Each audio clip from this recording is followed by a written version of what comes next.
দেখুন বন্ধুরা, আজ আমার মা বাজার থেকে মোচা কিনে নিয়ে এসেছে। তো এখন মোচাটা কাটা হবে।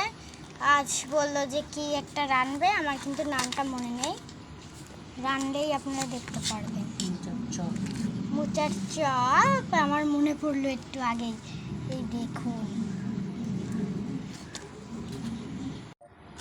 দেখুন মোচা কুচিয়ে সেদ্ধ করে নিয়েছে, আপনাদের সেটা দেখায় না। আপনাদের ঘরে যদি চালের গুঁড়ো বা বেসন না থাকে, দেখুন চাল দিয়ে ভিজাইয়ে আমি এটা শিলপাটায় বেটে নিয়ে এসেছি।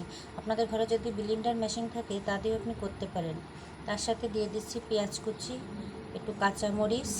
আমার ছেলে মেয়েরা ছোট ছোট তো, তাই ওরা ঝাল খেতে পারে না বলে আমি খুব কম দিই। আপনাদের পরিমাণ মতো আপনারা স্বাদ অনুযায়ী ঝাল, লবণ, 2 চামচ হলুদ